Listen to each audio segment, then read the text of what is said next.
make their way back to Hampden Park as they continue to defend their Premier Sports Cup title. Yang, Scales, Junetki and McCowan, the goal scorers, but it was the Tunisian who was the standout performer for the time that he was on the pitch. The real bright spark for Celtic on a very comfortable afternoon at Firhill. Celtic heading through to the semi-finals. The draw is coming up on this channel, and the full-time score at the Wire Stadium: Partick Thistle 0, Celtic 4. Thank you very much, Rory and to Michael, and congratulations to Celtic. They continue their defence of this trophy and they are heading back to Hampden Park, having won this one today by 4-0. Charlie, a pretty straightforward day for Celtic, but a very professional performance as well.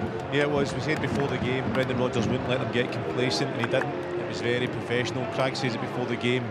There is levels though, and it was a Europa League team, Champions League team against a Championship Scottish team. Now, Thistle put up a good fight, but they're always going to struggle today. Celtic had to move the ball quick, and they knew that. The pitch wasn't great, I must admit.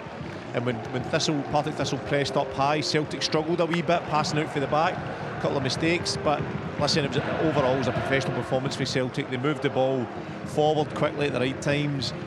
They could have had 4 or 5, maybe 6 goals. There was loads of chances, and Tanekte, man, what a shining light he is.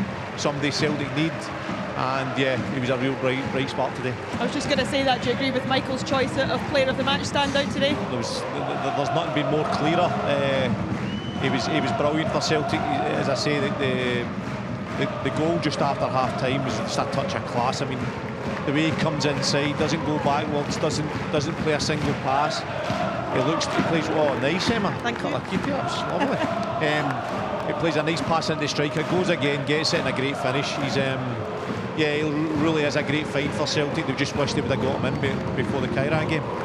And just another little reminder from Luke McCowan of what he's capable of, though. You know, when called upon, he comes off the bench and scores a fine goal. Yeah, shows the professional he is. Steps up, comes on, eager to score, eager to impress, pushing for starts. It would have been disappointing never come on before Engels, but he doesn't let that disappointment get in the way of him coming on and being really professional in his approach. And good press for Balakwisha. They win the ball and he runs through and puts it away. Always fancy him to score when he gets a chance. He's a good player. And they're just Brendan Rodgers throwing Donovan forward to take the applause of the fans. What have you made of his impact since he came into the team? Listen, after the Kilmarnock game, I thought he was good, but I did think he still needed to do more the next couple of games to cement himself kind of as that. He'll never take over Alistair Johnson, but what he's got to believe in, that he can become the second choice right back, and the fact that Ralston's out injured is a chance for him. So he's done himself no harm today. That's a good performance. That's why the manager's pushing him forward. He would have enjoyed that, and now it's up to him to sort of remain ahead of Ralston when Ralston does come back. But credit to him, good performance, and that's what you need to do as a young lad. You need to step in and take your chance, and when the team are winning, that gains the manager's trust. Yeah, he'll be delighted. I mean, what a feeling that is for him, to step up, get his chance. Not often do young lads get a chance, but he's got a chance through a couple of injuries, and he's took it. He certainly has, and you can see just there Brendan Rodgers just applauding him for his performance today here in this one against Partick Thistle. Well, Celtic's charge in the League Cup goes on. They're through to the Premier Sports Cup semi-finals. The draw's on the way shortly. Guys, congratulations through to the semi-finals of the Premier Sports Cup. How does that feel, Kieran? Good performance. I think coming here it's going to be tricky, but we've done everything you can ask for, and a good result. I asked you before the game what more the Celtic fans could expect to see. I think you maybe gave them an answer out there. Yeah, of course. I would like to, as I said, to contribute with goals and assists. I think, it was a good start today. So I'm happy with that, and hopefully I can make more into the future. So it was a nice game, and good to get going. It's this time of year when there's some new faces in the squad and in the team. What have you made of the contribution that Sebastian's made so far? It feels like he's been here for ages, honestly. The debut last week at Kelly was unbelievable. Like, that's a tough place to go, tough conditions. You've seen how well he's settled in, and he settled in straight away. I think it's credit to him, how he's adapted, but also the changing room as well, and how we do it as well. He said beforehand that not many of you guys have told him about the Premier Sports Cup or going to Hampden. You're going to need to do that now. Aye, it's Celtic. That's what you need to do. Aye, you need to get to semi-finals, finals, win trophies. He knows that coming here as well, and you can see how up for it he is. And even today is the first time I've started with him, and it was a joy to play with him today as well. Just from a personal point of view, obviously coming back in, it's, you know, the manager saying he's making sure that you're as fit as he wants you to be and back up to speed. Do you feel as if you're getting there, or are you there already? I'm getting there, defo. Still a little bit to go, but if you look back the last couple of seasons, it's been start-stop, so it's not going to be as simple as just come in and be 100% straight away. So that's why I've been so lucky with the gaffer here and the team here, that they're giving me time. Bit by bit, I'll build it up, but a good 90 minutes today under my belt as well, and I feel great. And this is a nice way to sort of take you into Wednesday and the importance of the Europa League. Yeah, of course. It's a nice start to win game today, and yeah, as you said, it's gonna be many important games in the future, and good game on Wednesday. So yeah, it's gonna get many games now. So we have to stay focused, and we have to keep working, because it's gonna be a long season, but hopefully a good season. Right, Kieran, can I ask you to do the honours? Because Sebastian, you are the Premier Sports Man of the Match. Well done. Well done. Thank you. Nice one. Thank you. Nice one. Hello there, Michael's just joining us. Good timing, very good timing there. You touched on it actually, Michael. I'll just bring you straight in commentary. I mean, you'd probably have to go back a long time for the last time that Kieran Tierney managed to put 90 minutes together. So there's a number of positives for Brendan Rodgers, not just being in the semi-finals, but the clean sheet and little things like that. Yeah, I mean, obviously the negativity that surrounding the club is going to linger for a while, but the only way that can sort of be put to bed is with some good performances in Europe as well. Some positivity with the likes of with Kieran Tierney, showing that he's, you know, coming back to full fitness, and he's going to be a real asset for the club. Tinekti, obviously the performance he's put in, it's with time and with performances and with the positivity that comes from that the real negativity from the summer transfer window can start to dissipate slightly. But, you know, Rory and I were talking about this, and I'm sure you'd agree, the frustration and the anger from the Celtic support, I don't see that disappearing. That will linger there for a good wee while to come, and it probably puts more pressure on the next few transfer windows. I would suggest that they've got to come up, you know, trumps Celtic, so that they're competitive in Europe. Otherwise, I would imagine that's only going to grow. Yeah, I think the fans want to know who's making the signings and how the signings are made. I think that's the first thing. They're obviously disappointed when you see Tinekti today and the difference he brings. You can't help but think if he plays against Kyra, you said it in commentary, Mikey, would they get through? He definitely would have been a better side. He definitely would have been a threat in the final third. I mean, how often have we said this year that Celtic aren't moving it quick enough, they're not creating enough in the final third? He was at the heart of every single attack, if it was the pass just before the assist, or the positions he was taking up to allow Kieran Tierney to go wide. He was so positive. It's Celtic been crying out for. So that's the disappointing thing. But listen, wins, performances, especially if it's wins in Europe, that's how you get together and get the harmony back. Absolutely, and the bottom line today is that Celtic are through. They are heading back to Hampden, but who will they play? Let's find out with the draw for the semi-finals of the Premier Sports Cup, where Stephen Craigan is now alongside the SPFL's Molly Hyde. Thanks, Emma. Yes, a very warm welcome to the semi-final draw of the Premier Sports Cup. We now have our 4 semi-finalists confirmed. St Mirren confirmed their spot on Friday night after their win over Kilmarnock on penalties in dramatic fashion. Motherwell and Rangers confirming their spot yesterday, while of course Celtic confirmed their spot after their win over Partick Thistle today. I'm delighted to be joined by Stephen Craigan, who has the very important job. Yes, good afternoon and a very warm welcome to the semi-final draw of the Premier Sports Cup. We now have our 4 semi-finalists confirmed after St Mirren's win in dramatic fashion on Friday night after they beat Kilmarnock on penalties at Rugby Park. They're joined by Motherwell and Rangers following their wins yesterday, and of course Celtic confirming that final spot today after their win at Firhill over Partick Thistle. As Emma said, I'm delighted to be joined by Stephen Craigan, who has the very important job of conducting the draw and overseeing proceedings. We have the SPFL's Competitions and Operations Manager, Liam McNally. Now, before we begin the draw, we must confirm the very important draw numbers. So we have number 1, Celtic, number 2, Rangers, number 3, Motherwell, and number 4, St Mirren. Just one game now stands between those 4 teams and the all-important final at Hampden Park on Sunday, the 14th of December, where one of the clubs will lift this trophy and claim the first silverware of the season. So let's not keep anyone waiting any longer. Stephen, it's over to you to conduct the draw.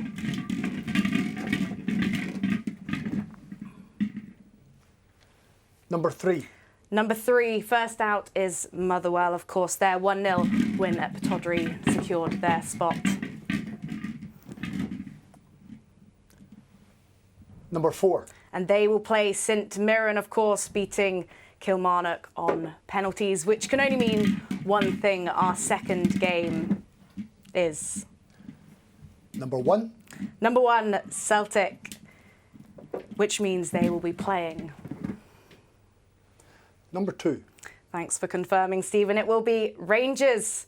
So there we have it, our 2 semi-finals confirmed. Motherwell will take on St Mirren and Celtic will take on Rangers. Now, the SPFL will confirm all of the match details in due course, but those games will take place across the weekend of the 1st and 2nd of November. And what a weekend of football that is going to be. Thank you very much to Molly and to Stephen there. And what a draw. Immediate reaction to that, Michael? Well, what a great opportunity for either Motherwell or St Mirren to get to a cup final. I've got to be honest and say that the way that obviously St Mirren or Motherwell have started the campaign, that had they drawn either Rangers or Celtic in the semi-final, then they would be in with a good shout, because they're 2 contrasting styles. Not that St Mirren, I don't want to go back over old stories or anything like that, but Motherwell play great football and St Mirren are very competitive. So interesting 2 games. Yeah, yes. Right. And right on cue. How you doing? You all right? Brendan, well done. Thank you. Oh, thank you for joining us. Can I start by getting your reaction to the semi-final draw? You've been drawn against Rangers. Yeah, well, it was either going to be them or Motherwell or someone else. So, listen, it's you got to beat good teams when you get to the final. So we'll look forward to that when it comes. Your record in this competition continues, your excellent record. What was the most pleasing aspect of the performance today in that 4-0 win? I think I can see that we're building in performance level and football and fluidity. So, and the pitch was obviously, it was really slow and long. You picked up on that, didn't you, Charlie? Well, to be fair, they tell me it's a bowling green here. Obviously, it's had good growth. This I questioned Mark Wilson before. I thought maybe his tactics, but if it was up to him, it would have been up to his knees. That's it. So yeah, no, it was very long. But I thought the players, they still tried to play, and some of our work and attacking play was very, very good. Down that left-hand side, it was obviously clear that it was the area of the park that was causing them real problems. How happy are you with Sebastian Tunekti so far? 2 games in and looks like a real player. He's so good. He's got a bit of everything really. He can beat a man, he can run without the ball, can go either way, he can slip the runners in as well, and it's nice for him to get his goals. It's one of the things I said, Michael, when he came in, he needs to improve his goals. A bit like Nicholas Kuhn and these guys, they need to get into areas and be really hungry to score. He took it well. It was really good, lovely touch by Iheanacho as well. He links the game well, and it was a good finish.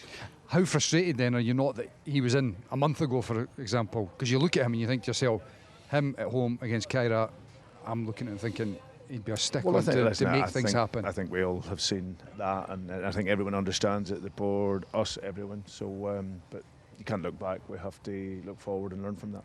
There was a lot of forward passes in the first half, especially first 20 minutes. I mean, in behind and stuff. It speeded the play up. I thought it was brilliant. Is that something you spoke about, or? I think we talked about the variety in the game and going into depth. I think it's something that we turn down sometimes, especially against teams that they're maybe not pressing onto us, but there's space there. Yep. So plenty of depth is really important. But I thought the variety in our play between getting it wide, going central, going in behind was very, very good. Yeah. You know, when you see the frustration of the supporters again here today, Brendan, is it by performances like that, by winning games like this, getting back to semi-finals, that you can hopefully try and almost eradicate that, but move things forward now, move the narrative forward?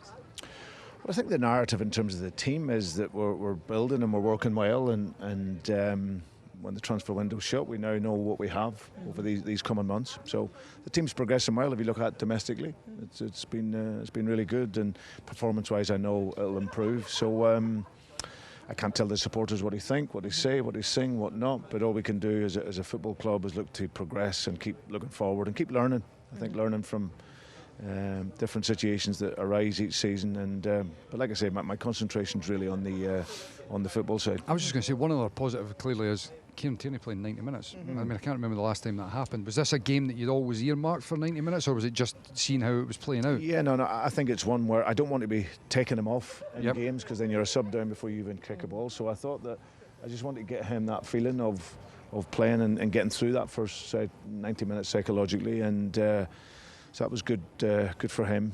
And again, he's one that's been through a lot, injuries. So just taking him through step by step to get to that moment. So how's he feeling? Yeah, he'd probably recover. As I said, he's got a couple of days now to recover. We've got Wednesday, but I think psychologically for him, it was a big one now. And young Colby Donovan, we saw you pushing him towards the fans. Just the way he stepped in. You know, you've had your injury problems at that side of defence, but the way he stepped up and managed to more than hold his own in your side. Yeah, he's very good. I love his personality. He's so game as a player, and you see how he defends, but he's got quality with the ball, and he's not frightened of anything. So I've been so pleased for him. And that wee moment at the end is just, you know, you come through Celtic, you're waiting your life for that moment, you know, and you think about it and you've dreamt about it. So to give him that feeling and gives him a little boost with the supporters. And this is it now, isn't it? With the exception of the international break, it's a couple of games a week. Europe starts again. Is it a case of regrouping and going again? You've got a long journey on. Yeah, well, I think that obviously the game today was. I didn't feel that I needed to make a load of wholesale changes, because the international guys that have been away didn't play so much. Some of the guys didn't travel that normally would travel internationally. One game a week, but certainly going forward, I think there'll be. You know, I'll need to change and make the changes, but today was really good, fresh. Could have been a really, really difficult game for us. Obviously, Partick in a nice little run, confident, but we came here really professional and played some really good football. Well, we appreciate you joining us. Pleasure. Thank you. Well done. Cheers. See you at Hampden. Thank you, Brendan. Cheers. Brendan Rodgers, his record in this competition is astonishing, isn't it? 1 defeat in the League Cup, 1 defeat in the Scottish Cup since he's been in charge of Celtic. I mean, to put that into context, Michael, it's quite astonishing, isn't it? Yeah, well, I mean, of course, because, you know, they're cup competitions, it's a knockout. It's, you know, you just need to be off your game and somebody's going to be able to play, you know, particularly well and knock you out. So that consistency, I think, it speaks volumes. And I think it also just indicates the standards that Brendan Rodgers has brought to Celtic, because you look back at when he first came in, he definitely propelled them and brought them up to a different standard. The team, everything about it was elevated, and then it's obviously been continued through Ange Postecoglou in particular, and now that Brendan Rodgers is back, there's the consistency in the form is continued, and yeah, I think the Premier Sports Cup sort of highlights that particularly well. I think that's the most impressive thing about his management. Whenever I speak to Celtic players that have worked under him, I've been there, Scott Brown, Michael Lusty, ask what's the one thing, and they always talk about his relentlessness and his guarding against complacency. So even though they won this game today, he won't be getting overboard with the players. He'll be then getting back to the moment, right, well done, but the next game. It's always about the next game and always about turning up and performing, because he knows at a club like Celtic, you're only ever one performance away from people starting to question you. So his relentless attitude and the way he's got his team kind of on their toes for every single game is really impressive. And I think that was highlighted in this performance today. You know, we spoke at half-time, didn't we, about Partick Thistle maybe trying to get back into it. A minute into the second half, Celtic had scored the third goal. So, you know, clearly the team talk at half-time was very much keep going, and, you know, Tunekti took this. It's a lovely goal. Yeah, it's a great back quality. I mean, to go down the left-hand side here, Mike, you see it in commentary, instead of going backwards, he's thinking, not just a single pass, how can I get a 1-2 here to get in behind? Ian Acho's part in that as well, I think, is worth highlighting. Yeah, and I think that's the difference. We spoke before the game, Maeda, that's not where he's most comfortable. He'd be looking to go behind, or his quality's not as good when the ball comes to his feet, but that pass and that touch is a great back quality. See, quick 1-2s on the edge of the box like that, they're almost impossible to defend against, because instinctively, even the best defenders in the world, you're going to be following the ball for a split second, and good attacking players like that, they're off the back, the shoulder, quick 1-2, it becomes so difficult to defend against. You know, I said it in commentary, the thing that I really like about Tunekti is, even though when he's cutting inside, it's still at pace and he's still looking to go forward. too many wide men nowadays. It's cut inside and then it's like another touch, and then it has to go backwards because it's so slow. He's driving forward, drops a shoulder, comes inside, but it's still to go into the box there, and with the aim to get him behind, because that 1-2, what's happened? He's in behind and he's got a strike away. Very, very impressive. I think a lot of wide men do it now is to gain control in the game, so the team can get up the pitch and they can pin a team back in their half. But it's happening far too often now, where you think it's went too far, but it's just going back and round, and you're thinking, when's MD going to take MD on? When's somebody going to have a 1-2? Tenetti's really brought that spark, and it's great to see. Yeah, he certainly has. So that was 3-0 for Celtic. Luke McCowan came off the bench and just showed another example of what he's capable of as well. And there's still a lot of work to be done once he picks up the ball here. Yeah, the pitch is terrible. The surface was really sticky, and you see that. But that's a good bit of pressing there for Balikwisha. He gets up there, gets against him, and Luke McCowan, who's shown a great attitude, as I say, is waiting to come on. He'll be disappointed he'd never come on before Engels, but he comes on and he's hungry for goals. You fancy him when he gets a chance that he'll score, and he scored an important goal against St Mirren this year. He's still got his part to play this season. That's a good finish. But I mean, you come to expect that from Luke McCowan. I've got to say that he knows where the goal is. You know, and he invariably, when he comes on, he has an impact, which I'm sure the manager is obviously delighted with them. But you know, credit to Balikwisha there as well, because I thought he showed a greater desire to go and run and press and shut players down, and even when he was trying to run forward, you know, out with possession, when he was offering for his teammates, I thought there was a little bit more intensity in that, and there's a bit of competition there now for these wide guys. A lot of them obviously want to play on that left-hand side, and it'll be interesting to see what Brendan Rodgers does on Thursday in Belgrade. Yeah, it will be. And he just explained, didn't he, just perhaps why he didn't make more changes for this one today, with a view on that game and just keeping a little bit of consistency. So Celtic through, and they'll play Rangers, but it means that Partick Thistle's cup run is over for another year. We'll get the thoughts of Mark Wilson after this. Mark, commiserations. How do you begin to sum up what was already going to be a pretty difficult game? Obviously really disappointed in the outcome, and it doesn't matter the level or the gap between the teams. You know, it's always a sore one to take when you lose so heavily. But look, we have to be realistic about things and the levels, and like our players gave all, and when you come up against that quality, you know, the slightest wee bit that you're off it, they will punish you, and they certainly did that. We spoke to Lee before the game and he was talking about the importance of the start of the game, sort of putting your stamp on it. How tricky was it for Lewis in goal, the way the sun was positioned? Was that, I mean, that couldn't have been easy for him, and then I guess the sort of floodgates open from that point? It certainly wasn't easy. I think the ball, you know, for the first goal to Cammy, and you can see him shielding his eyes for the sun. He takes a bad touch and they pounce so quickly. They've got forward runners, so they get the first goal from that. They obviously, the set piece again, were disappointed in losing that one. Look, we're not going to make that an excuse. I thought we could have been much better in the first half and a wee bit braver in what we were doing in terms of pressing and putting them under a wee bit of pressure, and I think we just fell into a kind of block that we weren't getting near anybody, and we put a wee bit of pressure on them at the tail end of the half, and we almost got a bit of success. Second half, the message was to put pressure on them higher up the pitch, and we did, and they got out pretty quickly and they can punish you, so I'll take that in the chin. That was my decision. But I thought we were a wee bit braver in the second half, and the boys can take credit from that. It's always, when it's a situation like this, without trying to sound patronising, it's like thinking about your team and how much you learn from players like this.